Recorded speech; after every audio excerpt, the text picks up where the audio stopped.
Hi, welcome to NVIDIA. In many ways, is the future of computing. They said the future was a dream. Welcome back, everybody. Jensen is here, of course, the CEO of NVIDIA. This is the clear winner of every winner in the world of artificial intelligence thus far. His company powers everything from OpenAI, Google's programs, Meta. We're all frenemies in some ways. We'll talk about it. Most valuable tech company? This company is now worth more than most other countries' GDP in the world. It has, in fact, surpassed Australia, South Korea, even Russia. Every innovation, every breakthrough, every connection, every revolution. They are all powered by a single spark. 1993 में तीन दोस्त Jensen Huang, Chris मालाचौस्की और Curtis प्रेम ने मिलकर आज की सबसे valuable company Nvidia को बनाया। उस टाइम गेमिंग नया इंट्रोड्यूस हुआ था। जेनसेन को उसमें फ्यूचर दिख रहा था। उनका विजन क्लियर था, गेमिंग के लिए एक पावरफुल कंप्यूटिंग चिप बनाना।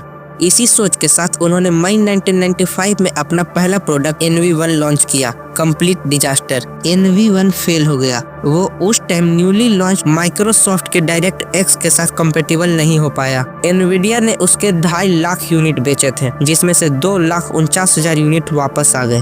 मतलब मुश्किल से उसके 1,000 यूनिट्स बिके थे। NV1 के फेलियर के बाद जापानीज कंपनी सेगा के CEO जेनसेन से मिले और उन्हें $5 मिलियन की फंडिंग दी। उनकी इसी फंडिंग की वजह से एनवीडिया 6 महीने तक और जिंदा रह सका। 1996 में उन्होंने अपने आधे से ज्यादा एम्प्लॉइज को फायर कर दिया और बचे हुए 40 एम्प्लॉइज के साथ अपने अगले प्रोजेक्ट रीवा 128 पर काम शुरू कर दिया। 1997 में उन्होंने रीवा 128 को लॉन्च कर दिया। उस टाइम उनके पास सिर्फ 1 महीने के पैसे बचे थे, लेकिन रीवा 128 हिट रहा। सिर्फ 4 महीने में उसके 1 मिलियन से ज्यादा यूनिट सोल्ड आउट हो गए। उन्होंने इस फंड को अपने नेक्स्ट प्रोजेक्ट में लगा दिया। लेट 1999 में एनवीडिया ने कुछ ऐसा किया जिससे पूरी इंडस्ट्री हिल गई। उन्होंने वर्ल्ड का पहला GPU GeForce 256 लॉन्च किया, जो आज के मोबाइल से लेकर सुपर कंप्यूटर तक हर जगह इम्पोर्टेंट है। GeForce 256 ने गेमिंग को कम्प्लीटली ट्रांसफॉर्म कर दिया और एनवीडिया मार्केट लीडर बन गई।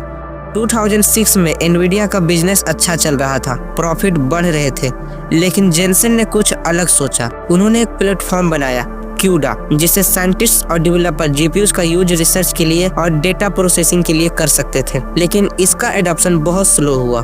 2012 में स्टैनफोर्ड यूनिवर्सिटी के एक PhD स्टूडेंट न्यूरल नेटवर्क्स को इमेजेस रिकॉग्नाइज करने के लिए ट्रेन कर रहे थे, लेकिन ट्रेडिशनल CPU से इस काम में महीनों लग जाते।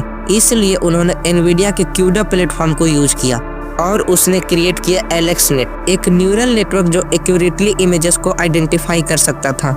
और यही मूवमेंट AI इंडस्ट्री के लिए टर्निंग पॉइंट बन गया। 2015 के बाद हर कंपनी, गूगल, माइक्रोसॉफ्ट, OpenAI, सबको एनवीडिया के GPUs चाहिए थे, क्योंकि AI मॉडल्स को ट्रेन करने के लिए मैसिव पैरेलल प्रोसेसिंग चाहिए और GPUs एग्जैक्टली यही करते हैं। 2016 में इन्होंने OpenAI को एक सुपर कंप्यूटर डोनेट किया, जिसके 6 साल बाद यानी 2022 में OpenAI ने ChatGPT को लॉन्च किया और उसी दिन से पूरी दुनिया AI के बारे में बात करने लगी। अचानक सारी कंपनीज AI के पीछे भागने लगती है, जिसके लिए सबको एनवीडिया के GPUs चाहिए, जिसकी वजह से एनवीडिया के स्टॉक प्राइस लगातार ऊपर गए। आज एनवीडिया $5 ट्रिलियन मार्केट कैप के साथ वर्ल्ड कर रही है। एनवीडिया का ecosystem cloud computing, autonomous vehicles, health care, scientific research सब कंट्रोल करती है। ये मोनोपोली नहीं, डोमिनेंस है।